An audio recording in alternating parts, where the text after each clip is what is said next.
It was 2:07 a.m. in Houston, Texas, when a night shift security guard unlocked the back door of a warehouse he was paid to protect.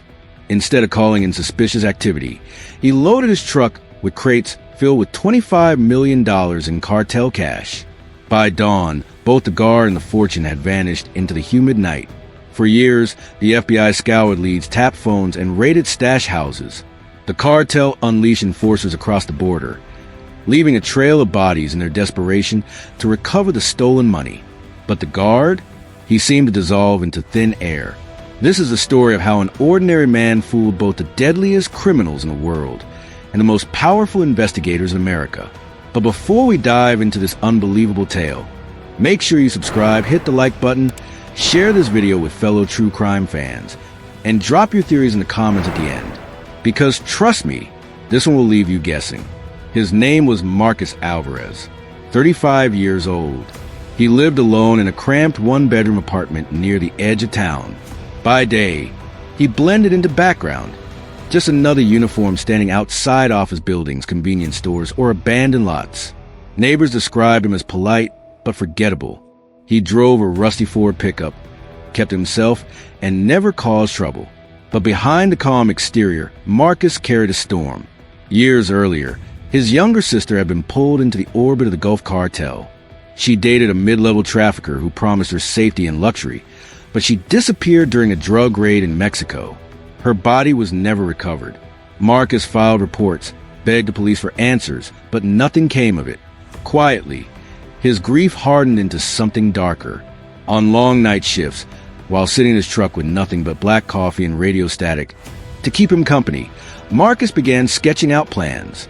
He noticed things other guards ignored, where shipments went, who guarded what when the trucks came. Over the years, he built a mental map of the cartel's hidden infrastructure in Houston. What nobody realized was that the quiet guard with a coffee-stained notebook wasn't just daydreaming. He was preparing for a score big enough to cripple the men who had destroyed his sister's life. The opportunity came in May 2016. Marcus was assigned to a warehouse on the city's industrial east side. The contract seemed routine, night watch for an empty storage facility. But within days, Marcus realized something was off. The place was never on city records. The tenants paid in cash. At odd hours of the night, unmarked semi-trucks would roll in, escorted by SUVs. Guards with heavy weapons unloaded crates, carried them inside, and left before dawn. Marcus knew immediately what it was. A stash house. A holding pen for millions in cartel cash moving north through Houston before disappearing into offshore accounts. He began his surveillance quietly. Every shift, he logged the truck's arrival times. He studied the rotations of guards. He memorized the alarm system, the blind spots in the cameras, the weaknesses in the locks. He realized that every second Friday at 2 a.m., there was a 2-hour window when the building was nearly unguarded. The cartel rotated shipments so often that one night's absence might go unnoticed long enough for him to vanish. For months, Marcus prepared. He bought new license plates at flea markets, opened a P.O. box under a fake name, stashed camping supplies in the bed of his truck. He rehearsed the plan in his head until every step was second nature. Then came the night, May 13th, 2016. The city was drenched in heavy rain. Thunder rattled the empty streets. Marcus sat in his truck outside the warehouse, the smell of wet asphalt filling the air. At 1:50 a.m., the last SUV pulled away. The lights dimmed. Silence. Marcus waited. His heart thudded in his chest. At 2:07 a.m., he slipped inside, bypassed the security keypad with a code he had memorized weeks earlier, and stepped into the cavernous interior. Crates stacked 6 feet high lined the walls.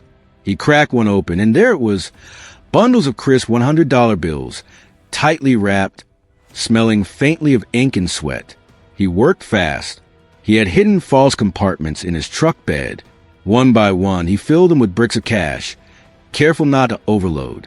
By 2:38 a.m., he had stuffed over $25 million into his vehicle. Before leaving, he shut the crate lids, locked the door behind him, and drove into the storm as if nothing had happened. By sunrise, Marcus Alvarez was gone. The discovery sent shockwaves through the cartel. When their men opened the crates and saw millions missing, fury erupted. To them, money wasn't just wealth. It was power, fear, reputation. Losing it made them look weak. Within hours, orders went out. Street-level dealers were interrogated, drivers beaten. Even their own accountants executed for suspicion of betrayal. Houston became a hunting ground. The FBI got involved quickly. Large, unexplained movements of cartel cash always triggered federal alarms. But the case baffled them. The cameras showed no intruder. The locks weren't broken. The alarms had never tripped. It was as if the money had evaporated into thin air. Meanwhile, Marcus was already 3 states away. He drove through the night, stopping only for gas. By the time anyone realized he was gone, his plates had been swapped, his truck repainted. He lived out of motels, paying cash, never stayed more than a few nights. He opened no bank accounts, never used credit cards. But paranoia clung to him. In September 2016, cartel scouts tracked a lead to a motel in Oklahoma City. At 1:14 a.m., 2 armed men kicked down the door of room 209. But Marcus was already gone. The bed was cold, the room cleared out. On the nightstand, they found nothing but a half-empty cup of black coffee. The FBI wasn't far behind. By early 2017, agents traced a handful of serial numbers from seized bills back to the Houston heist. They knew someone was spending the cash in small amounts, bars, diners, gas stations, always in different cities. They called him the Ghost Guard. But every time they closed in, he disappeared. The closest call came in August 2018. Marcus was renting a cabin near Flagstaff, Arizona. The FBI had traced a string of bills to a local grocery store. At 4:32 a.m., agents surrounded the cabin. But when they kicked in the door, the place was empty. The fire was still warm, the bed unmade.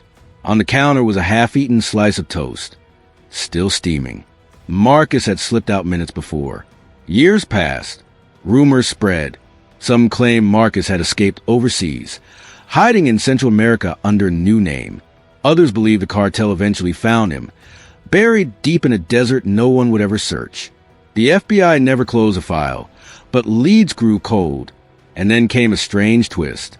In 2021, a bundle of marked bills from a heist surfaced in a small town in Montana.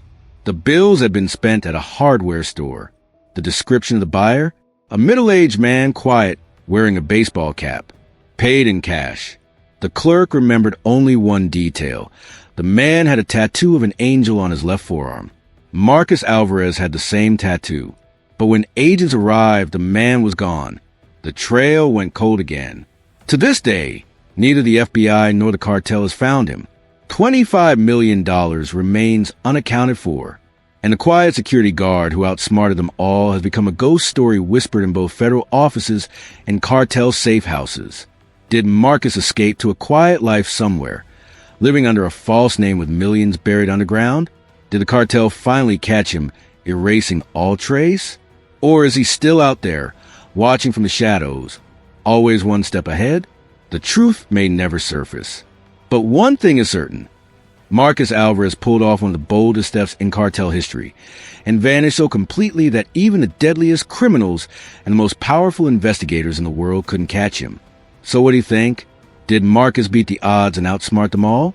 Or did the cartel get their revenge in silence? Let me know your theory in the comments below. And don't forget to like, subscribe, and share this story with other true crime fans. Because more unbelievable cases like this one are coming soon, and you won't want to miss them.